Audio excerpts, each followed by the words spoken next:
hoy quiero ilustrar este sermón con una imagen, con esta imagen que tenéis ahí. Y este sermón tiene un título un poco, a lo mejor chocante, puede que sea, pero tiene una explicación, así que lo iremos viendo durante el desarrollo. Y el título que tiene este sermón es Escupitajos en la oscuridad, ¿vale? Lo repito, Escupitajos en la oscuridad. Y parafraseando un poema de 1667 llamado El paraíso perdido, que fue escrito por un inglés llamado John Milton, el autor relata cómo el mismo Satanás, volviendo al infierno una vez cumplida su misión, se burla de lo que hizo y contando su hazaña a los demás demonios les dice: he apartado al hombre de su creador, les he seducido y los he engañado para que coman del árbol prohibido que les ofrecía el conocimiento del bien y del mal. El pecado y la muerte ahora están en su mundo.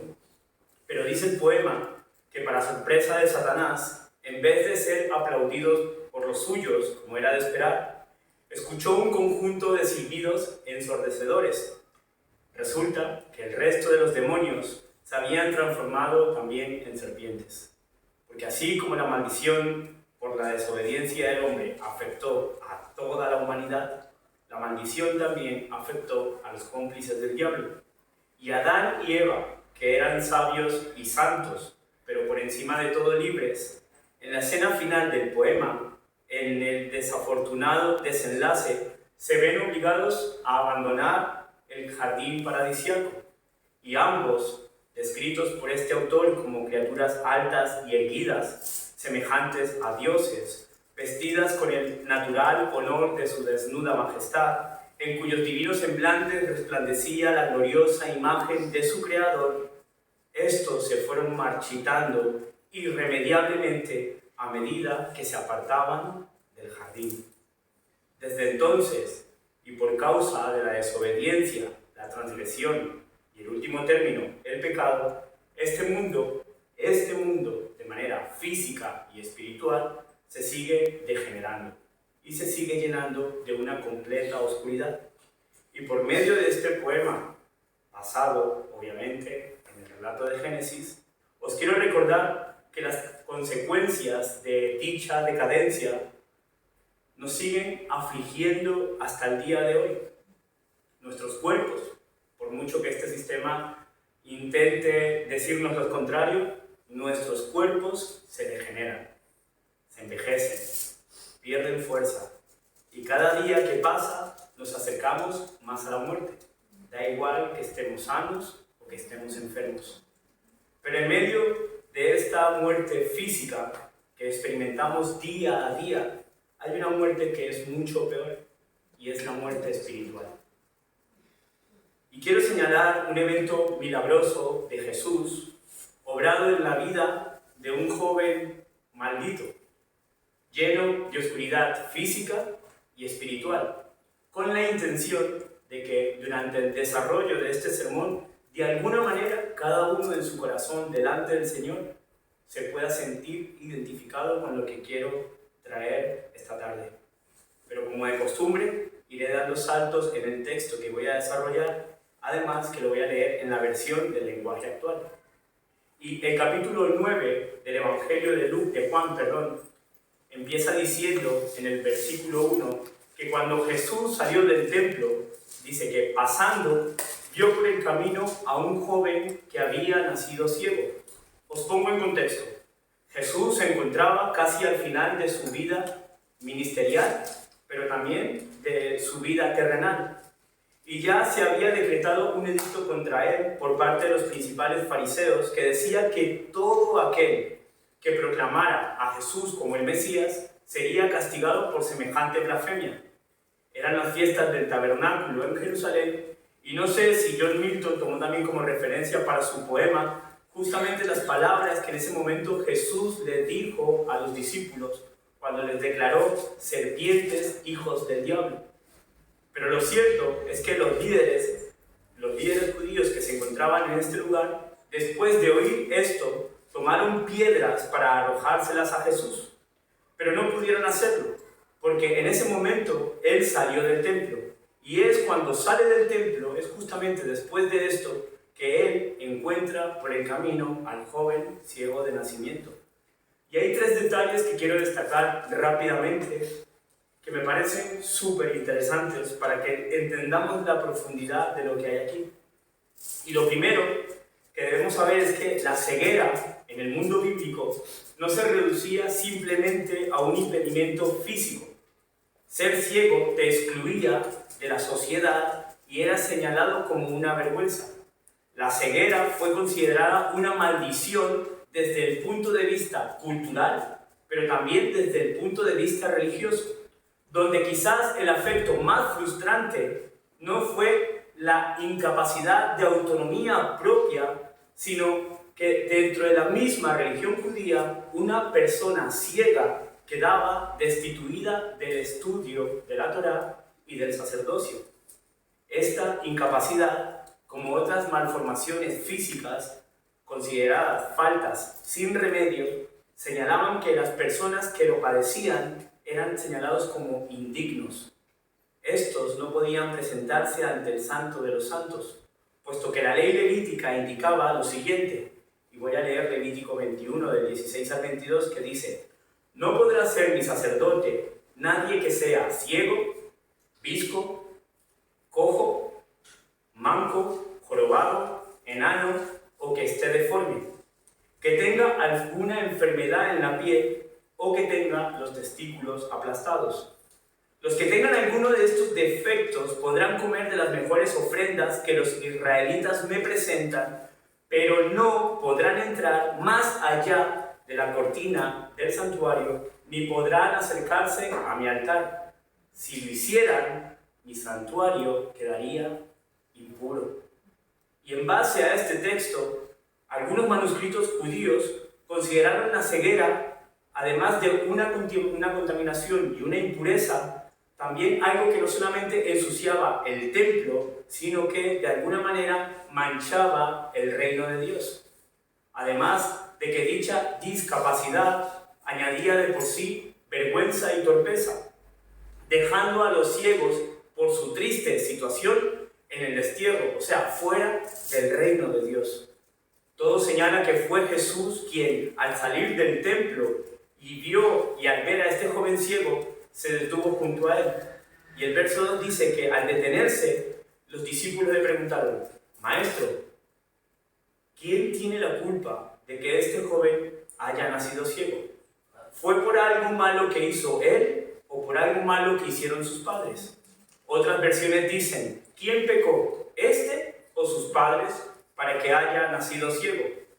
También cabe mencionar que los israelitas consideraban que la ceguera, además de una impureza, era una consecuencia por la influencia de algún demonio o quizás consecuencia de algún pecado personal o heredado.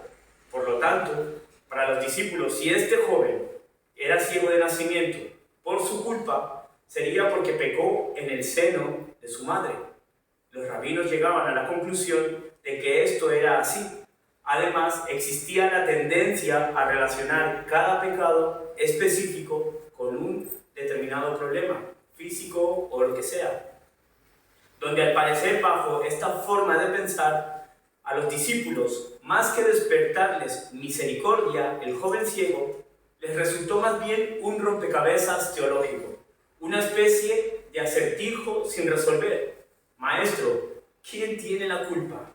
¿Este o sus padres? Pero Jesús, más que desarrollar una respuesta teológica, lo que hace es mirar al joven como una oportunidad para hacer la obra de Dios en él. Por eso en el verso 3 Jesús le responde: ni él ni sus padres tienen la culpa. Nació así para que ustedes vean cómo el poder de Dios lo sana. Ojo, esto no quiere decir que Dios de manera intencional provoque que los niños nazcan ciegos, por ejemplo, para que después de muchos años su gloria se manifieste. Pensar así es desprestigiar el carácter de Dios. Como decía al principio, estamos en una continua decadencia física, biológica, y toda enfermedad, cualquiera que sea, no es causa de maldiciones generacionales o pecados ocultos. Si realmente somos hijos e hijas de Dios, estamos libres de la maldición, de la culpa y de la condenación, ya sea propia o familiar. Pero es verdad que hay tendencias, patrones de conducta que nos conducen al pecado, que nos llaman al pecado.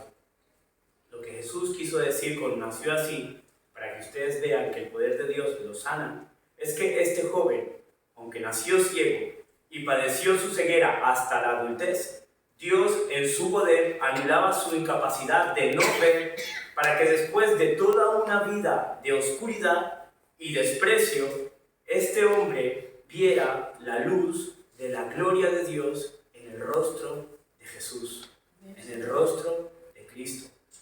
Como dije antes, Jesús estaba casi al final de su ministerio, y es por eso que en los versos del 5 al 7 se nos dice que Jesús habla a sus discípulos: mientras yo esté con ustedes, hagamos el trabajo que Dios mi Padre me mandó a hacer. Vendrá el momento en que ya nadie podrá trabajar. Mientras yo estoy en el mundo, soy la luz del mundo. Y enseguida Jesús escupió en el suelo, hizo un poco de lodo con su saliva y se lo puso al joven en los ojos. Lo segundo que quiero destacar es que la práctica de escupir para los judíos era una señal de profundo rechazo que indicaba la intención de alejarse de las impurezas de la persona o de la cosa a la que se escupía. Esta práctica era un acto de arrogancia a la vez que de violencia. Y desde tiempos antiguos esta señal ha sido señal, de repudio. En el que, por ejemplo, el Antiguo Testamento nos muestra que si un joven en Israel rehusaba tomar a su cuñada como esposa, conforme establecía la ley, después de que ésta quedaba viuda, la mujer rechazada debía quitarle la sandalia a su cuñado y escupirlo en la cara en presencia de los ancianos de la ciudad como señal de su rechazo. Esto está en Deuteronomio capítulo 25. También vemos que cuando Moisés intercedió por su hermana para que Dios la sanara de la lepra, después de que ésta hablara contra él, contra Moisés, el Señor dijo que vale, que lo iba a hacer, que le iba a sanar, pero que de la misma manera, como si su propio padre la hubiese escupido en la cara, ella iba a ser expuesta en vergüenza públicamente, señalando su impureza física y espiritual. Esto está en Números capítulo 12. Y esta misma señal la vemos cuando Job se lamentó de su desdicha y dijo: hijos viles y hombres sin nombre, más bajos que la misma tierra, de los que ahora soy objeto de burla, me abominan, se alejan de mí y aún en mi rostro no detienen su saliva. Job capítulo 30. Y así, en tiempos del Nuevo Testamento, escupir a una persona siguió siendo señal de ira, de ofensa, de odio, de falta de respeto, donde muchos judíos, cuando pasaban cerca de una persona impura o que se consideraba impura, escupían al suelo con la intención de recordarles que eran una abominación para Dios y para su pueblo.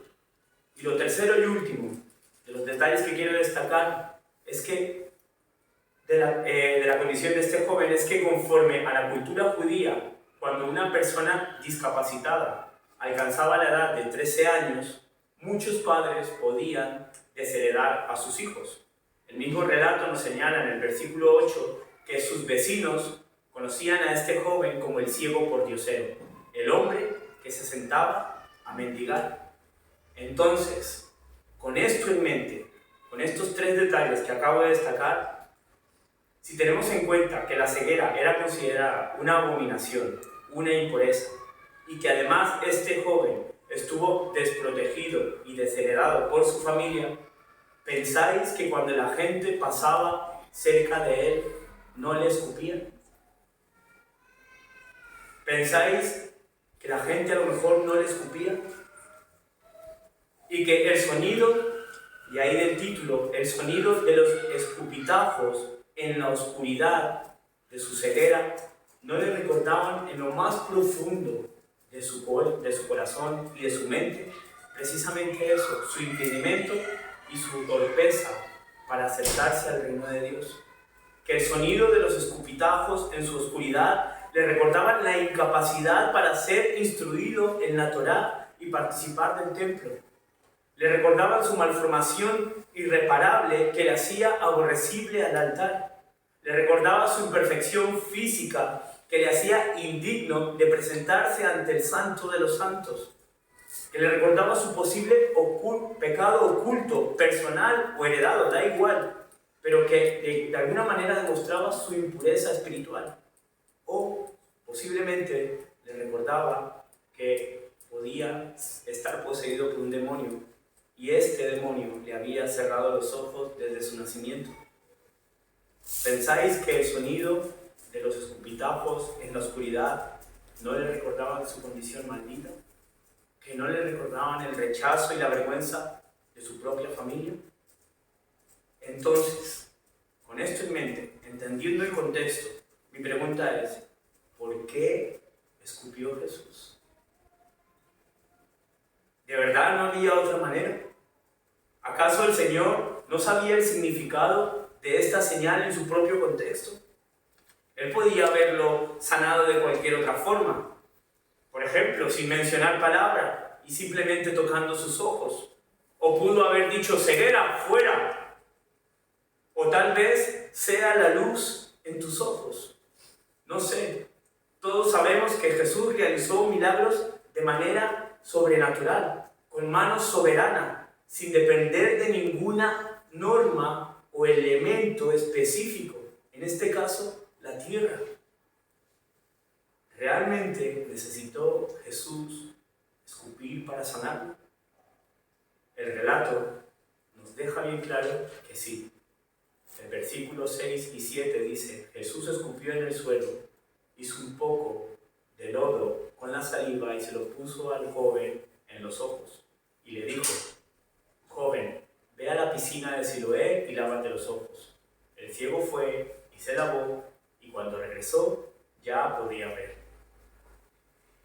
¿Sabéis? En lo que he podido estudiar en referencia a esta forma particular y a simple vista poco considerada de parte de Jesús a la hora de sanar a este joven ciego, hay una cosa que me llamó muchísimo la atención. ¿Queréis saberla? Vale. Resulta que este acto de escupir por parte de Jesús tenía un significado mucho más profundo. Jesús escupió al suelo porque bajo esta señal de repudio y de vergüenza, en este preciso momento, el Señor bajo esta señal sanaba las heridas del alma del joven. Las heridas que habían causado los sonidos de desprecio, de rechazo y abandono que le hicieron sentir los demás. En otras palabras, Jesús transformó su dolor en fortaleza, sanando la oscuridad de su alma y de sus emociones, pero sobre todo, trayendo no solo luz física, sino sobre todo luz espiritual. Luz espiritual.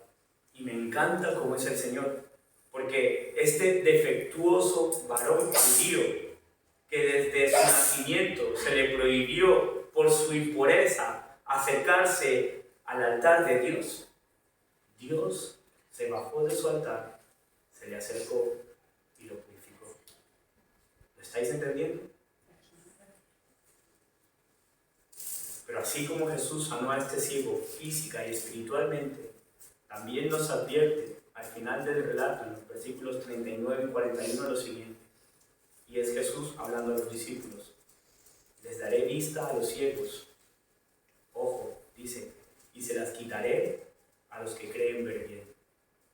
Porque si ustedes reconocen que no ven tanto como creen, Dios no los culpará por sus pecados. Pero en cambio, si ustedes creen que ven muy bien, ver muy bien, Dios los culpará por su maldad.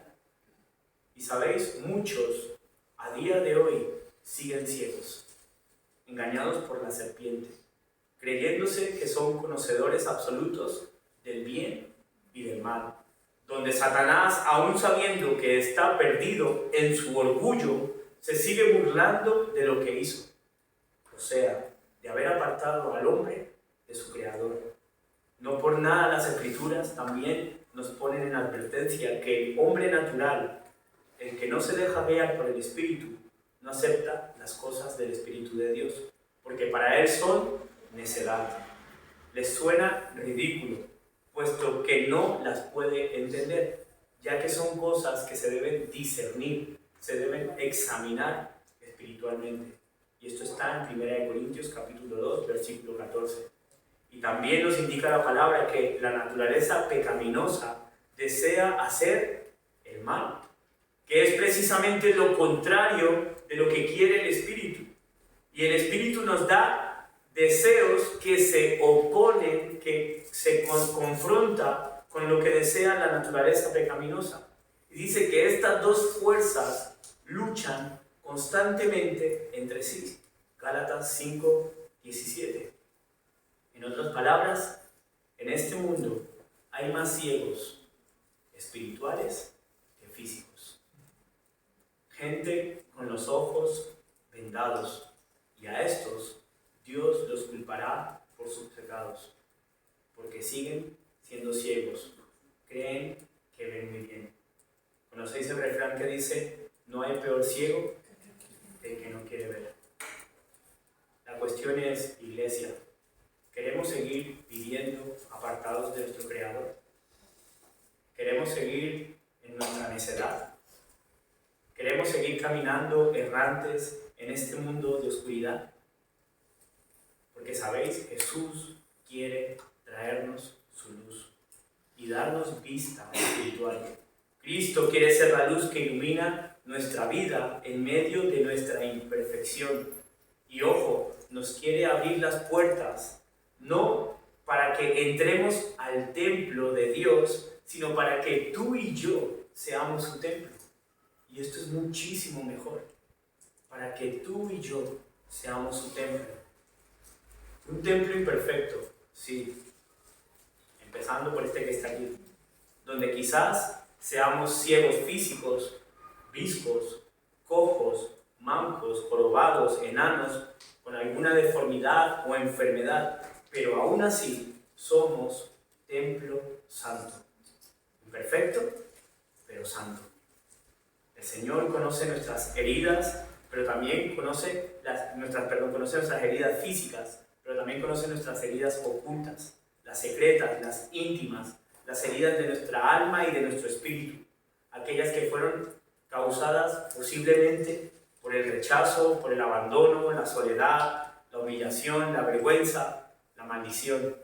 Aquellas heridas que nos hacen sentir en una densa oscuridad y que somos un permanente problema sin resolver. ¿Cuántos, de verdad, sin llegar a entender la grandeza de la gracia de Dios, aún siendo sus hijos, se sienten así, como un problema sin resolver? Pero debemos saber que a diferencia de la gente que nos rodea, Dios nos mira con misericordia. Cristo no nos mira como nos miran los demás. Para Él no somos un problema. Para Él no somos un acertijo teológico. Para Él no somos un enigma social y mucho menos cultural. Dios, Cristo, Espíritu Santo están dispuestos a sanarnos y iluminarnos con su luz. Y termino con esto. ¿Sabéis?